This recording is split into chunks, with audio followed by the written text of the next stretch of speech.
Hi, everybody, and welcome to Ivy English. I'm Karen. And I'm Wesley. We're halfway through the month of May already. It is May 15th, and we're on page 43 in your magazines. Today, we have another guided composition exercise for you. And this time, we again have to interpret and talk about a bar graph. 好，那今天我们有一个图表写作哈，这是一个 bar graph 啊，就像我们这个杂志上这个东西就叫做 bar graph。Now, we've had several lessons like this, and every time I tell you the same thing, that there is a fancy name for bar graph, which you may have forgotten, and maybe a lot of native speakers don't know it as well. The fancy word is histogram, H-I-S-T-O-G-R-A-M,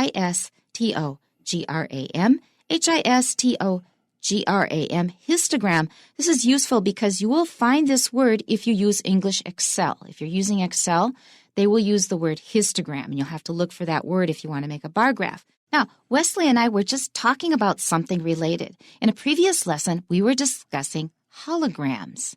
Now, what is the Chinese for hologram? 立体影像。 Now, the first time I heard it, I understood immediately what it was in Chinese. But the first time you hear hologram, even native speakers may not know what it is. Chinese is a much more transparent language. When you see the Chinese translation of a very new term, you probably understand it the minute you look at it. But if you look at English hologram, you may not understand because it comes from Greek. Now, here is another example that is almost exactly the same. If you use the common expression bar graph, everybody can understand it, even though graph does come from Greek. But histogram, it sounds sort of like history. It also comes from Greek, so even native speakers may not understand it. But how would you call it in Chinese? 长条图。 Now, everybody understands 长条图, right? But not everybody understands histogram. So those are just good examples of how if you have a name for a new term in English, it may not be transparent. You'll have to look it up in the dictionary, even if you're a native speaker. But the Chinese is probably understandable even by a child. 好，所以在取名字的时候，中文因为可以很容易的把几个字直接连接在一起啊，就可以直接说明这是什么东西啊。所以像这个长条图，这是长条。但英文因为造字的原则不同啊，所以像英文看到一个 histogram， 你可能会不太知道到底是什么东西啊。It's from Greek, and not many of us have studied Greek. Our title today is The Worries of High School Students. 好，那中文标题是高中生最大的压力来源。 Now, what are your main sources of stress in your life? Well, let's talk about these high school students. Here are our instructions. 好，提示部分，他说右图呈现的是美国某高中全体学生最大的压力来源，请写一篇至少120个单词的英文作文。文章分成2段，第一段根据图表内容指出主要的压力来源为何，第二段请说明一下在这6项压力来源当中你自己最大的压力来源为何，并且说明一下你如何面对压力。 Let's keep going.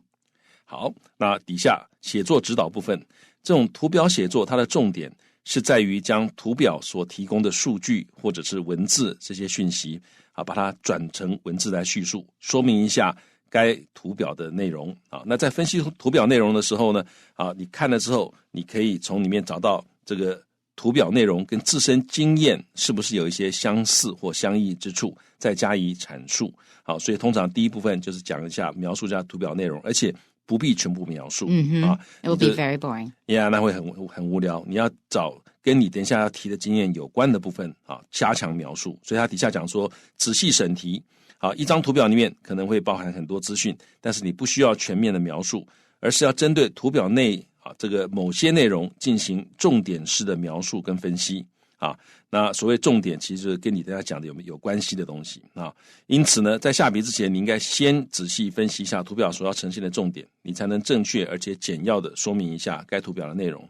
当然你在分析图表内容的时候，你也可以当然其实直接分析重点，那万一等一下你要谈的东西跟它重点不一样的话，你还是有办法可以转的。你可以说这个第一段讲完重点之后，第二段你可以说但是呢，我们可以注意到其实有一点值得我们观察，或者有一点跟我本身切身关系有关所以这样子的话就可以把它转过来了。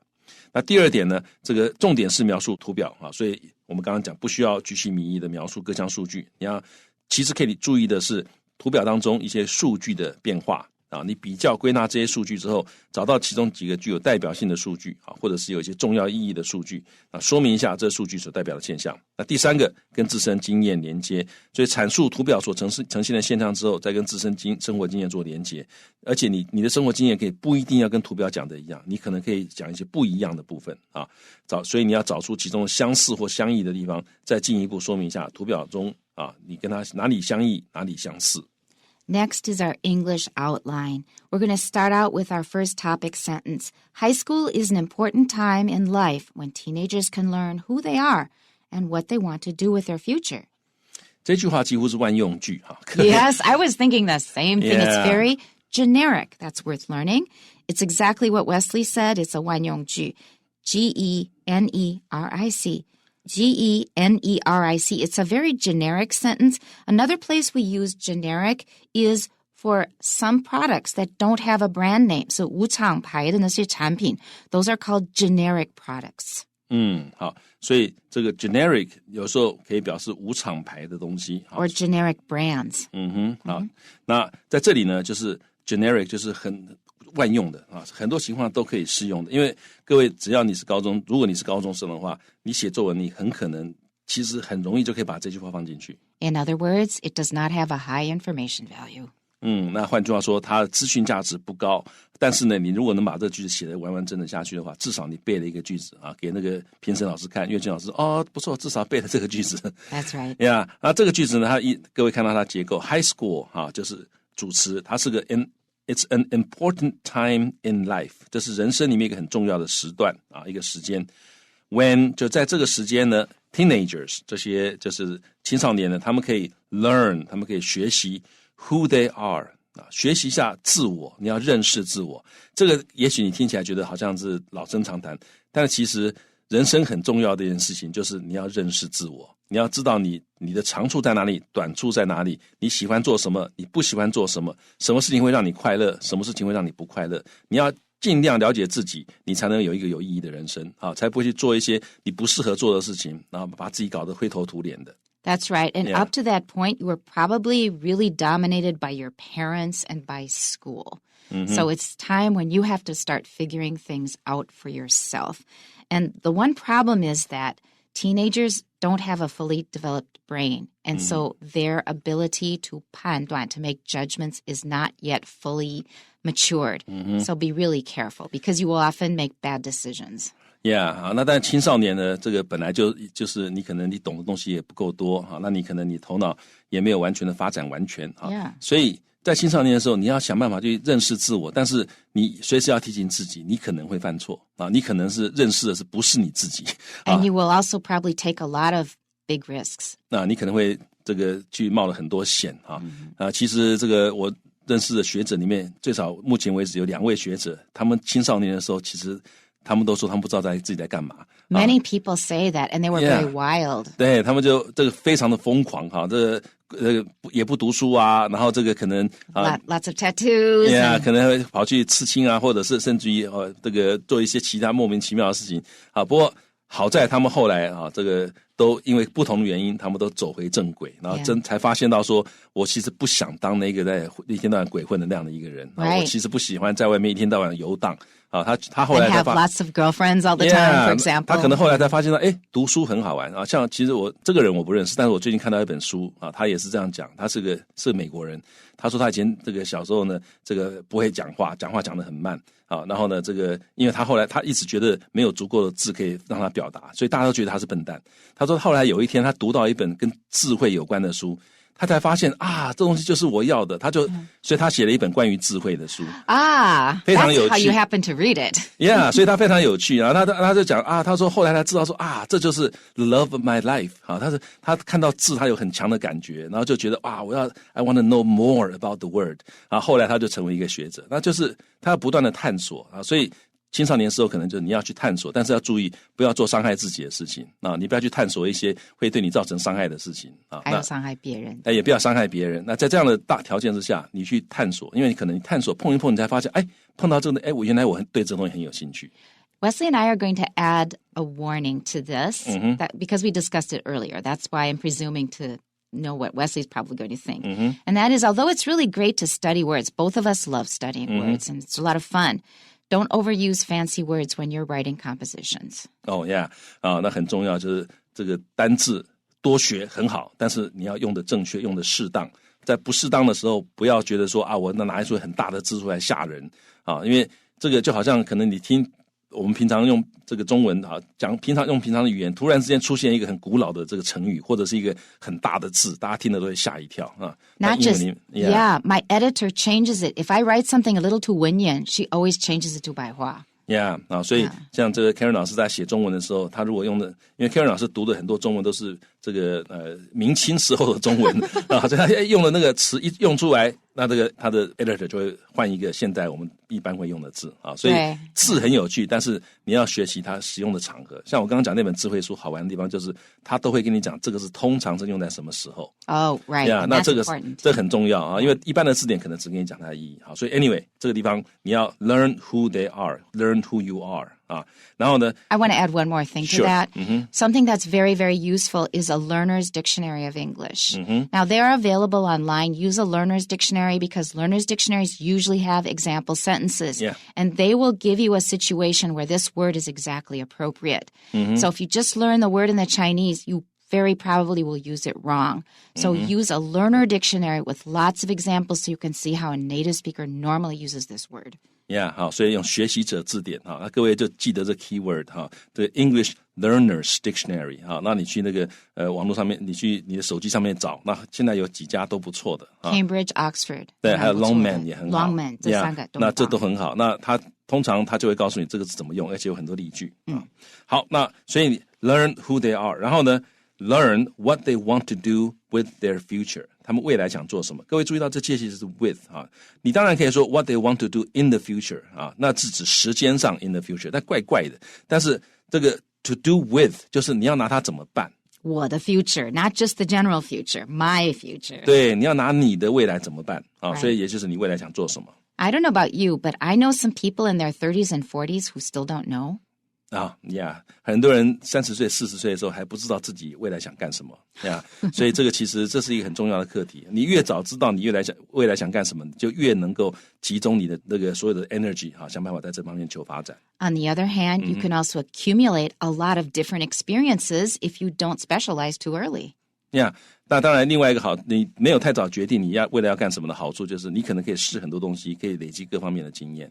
All right, letter A. During this formative stage, students often experience different levels of stress on a daily basis. It's hard to be a teenager, honestly. Yeah, 当青少年不容易那这个 formative stage 就是你在成型的阶段就是你未来的人格、未来的性格，还有你未来的习惯会成型的这个年纪，其实就是在青少年这个时候。所以在青少年的时候养成正确的习惯是非常重要的养成好习惯。所以虽然你在青少年的时候，你父母亲可能会常常念你你可能会觉得很烦，但是有的时候呢，你要自己忍耐一下，因为父母亲他们告诉你的，你如果照他们那样做，对你未来可能是一辈子受用的。And remember the people who don't have parents. That's the one thing that they would want in the whole world is parents, and they don't have them. So don't forget that. Yeah, 而且对于那种可能没有父亲、没有母亲的人呢，他可能很希望有一个人可以在适当的时候跟他讲，你不可以这样子，你应该怎样怎样所以这个稍微调和一下所以在这样一个你性格整个人格，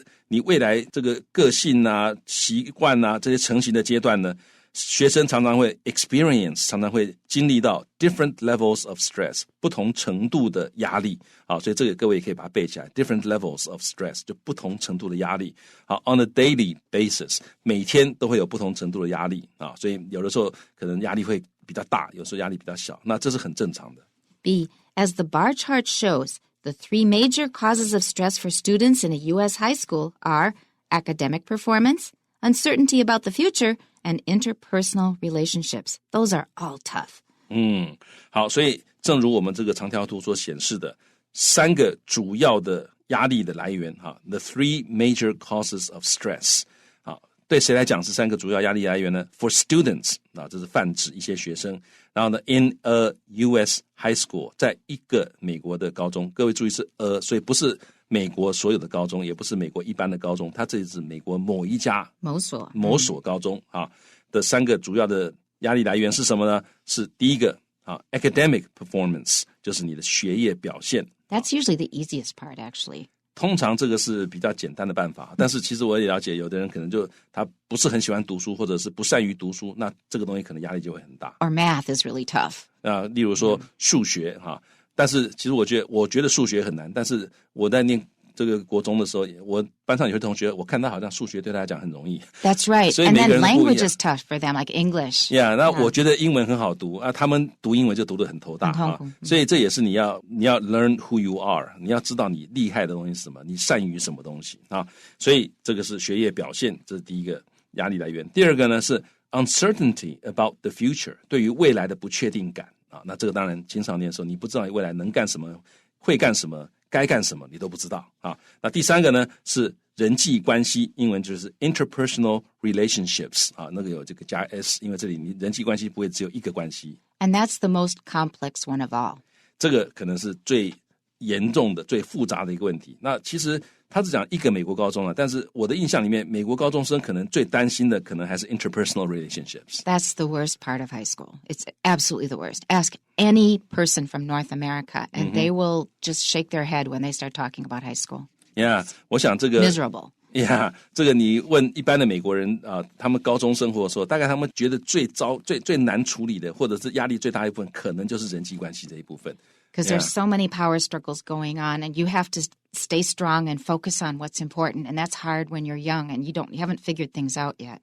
Yeah, 好，那因为这个整个社会、整个同侪之间对你的这个要求或者对你的期待那可能尤其在人际关系方面，每个人尤其在青少年的时候，每个人都很怕别人不喜欢你，所以你可能为了要让别人喜欢你，为了让自己更有人缘，你可能要花很多努力，花很多时间，花很多心力去学人家，然后看到they will see that you're copying them, and then they'll make fun of you. Yeah, 那你学了人家，人家会说你学我，那怎么呢？反正那个很复杂所以这个东西对很多高中生，尤其美国高中生来讲的，这个 interpersonal relationships 非常非常的压力非常的大。This is a cultural point. Please pay attention. So whenever we're just chatting like this, it's not just chatting. This is a real cultural difference. 对，这个是美国的文化跟这个台湾的文化比较不一样。台湾比较学业可能比较是压力，但是美国学生有的时候他们觉得这个学业对他们来讲没什么这个他们不会觉得说我功课不好就觉得怎样，他们反而是我没有朋友，他们对他们来讲是很大的问题。Or I'm being bullied.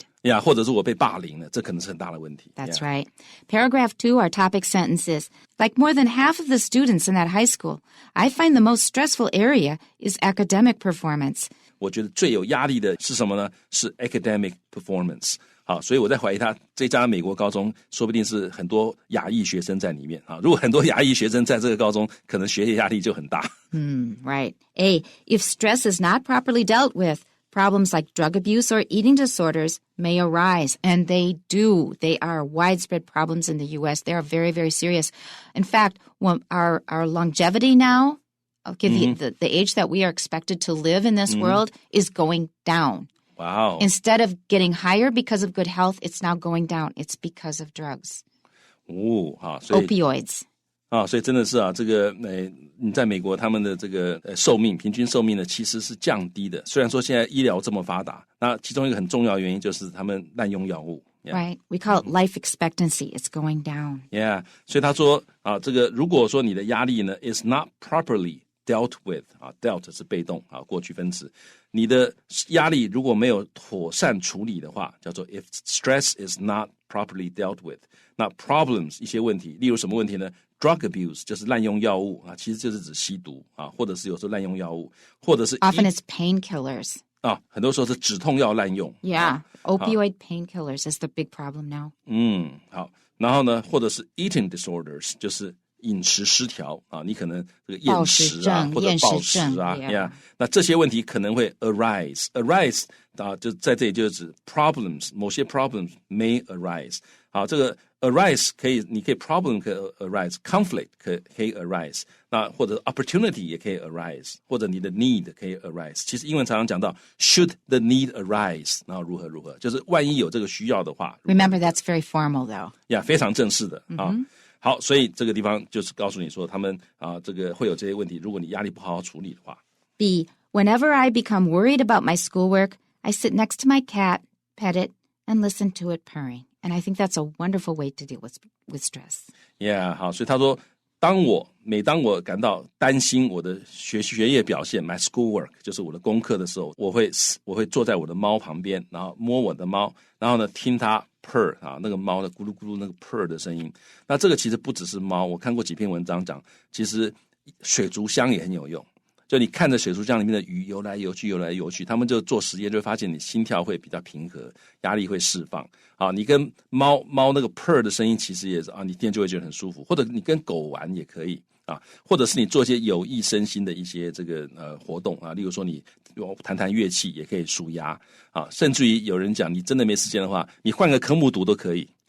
你数学读得很头大了，压力很大，你换来读英文，读别的可能都有用。That's right. Okay, Our concluding sentence. This really calms me down and frees me from stress for a little while. 好 calms me down 这真的让我能够冷静下来，而且 free me 让我能够把我从那里释放出来的 stress 啊，让我从压力里面释放出来。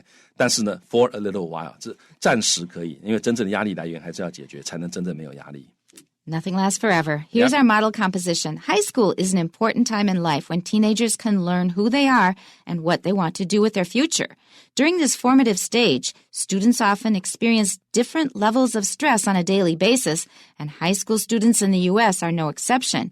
As the bar chart shows, the three major causes of stress are academic performance, 62.84%, uncertainty about the future, 54.17%, and interpersonal relationships, 47.55%. Like more than half of the students in that high school, I find the most stressful area is academic performance. Sometimes I worry about my future too. However, I know how important stress management is. If stress is not properly dealt with, problems like drug abuse or eating disorders may arise. Therefore, whenever I become worried about my schoolwork, I sit next to my cat, pet it, and listen to it purring. This really calms me down and frees me from stress for a little while. You know, even just imagining somebody else listen to their cat purr and petting their cat makes me feel less stressed too. Yeah, 其实我们想到有人在这个摸他的猫，然后呢，那个猫在 purr， 都会让我们觉得啊，我们这个压力好像减少了，我们就放轻松了。It's a distraction. Yeah. Okay, back to the beginning. High school is an important time in life when teenagers can learn who they are and what they want to do with their future. 这个我们前面看过了。During this formative stage, students often experience different levels of stress on a daily basis, and high school students in the U.S. are no exception. We could also say differing levels of stress. 啊，那这个different 可以用 differing。那这个句子呢，前面我们已经看过前半部，那后面半部啊，它的就是说 high school students in the U.S. 美国的高中生呢 are no exception， 就是他也不例外。Please don't use this expression. It's a cliche. It's overused in Taiwan. 什么什么什么 is no exception. 在台湾用的太多。好，所以要注意这个实际你在日常生活里面呢，这个 expression 少用，因为在台湾已经被用的太多了。As the bar chart shows, the three major causes of stress are academic performance, 62.84%, uncertainty about the future, 54.17%, and interpersonal relationships, 47.55%. Now note how I read them, 47.55% 下念的。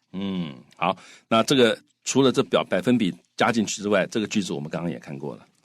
Like more than half of the students in that high school, I find the most stressful area is academic performance. 啊，那这个前半句我们看过了，那后半句呢，意思我们也看过，它这是不同的写法，它是用 I find， 那后面有一个子句，这个子句的主词是 the most stressful area， 最有压力的部分 is 是什么呢？是 academic performance， 好，用一个子句的这个放在 find 的后面。Sometimes I worry about my future too. 很简单，有的时候我也会担心我的未来。However, I know how important stress management is. 但是我知道这个压力管理非常的重要，或者我知道压力管理有多重要。这个 stress management 就是压力管理。If stress is not properly dealt with, problems like drug abuse or eating disorders may arise. 这个句子我们看过了。Therefore, whenever I become worried about my schoolwork, I sit next to my cat, pet it, and listen to it purring. 好，那注意 listen to it purring， 就听它正在 purr， 所以那个 purr 是加 ing 的，它在 purr。那 therefore 是加入的字，但这个其他的部分我们刚刚都看过了。We could also say listen to it purr. I personally would say listen to it purr. 你也可以直接用原形动词 listen to it purr 啊，或者用分词 purring 都可以。那 purring 强调它正在 purr， 那 listen to it purr 就是听它这个 purr 这件事情。This really calms me down and frees me from stress for a little while. 好，那这个句子我们看过了。That is it for today. Please tune in next time. We'll see you then.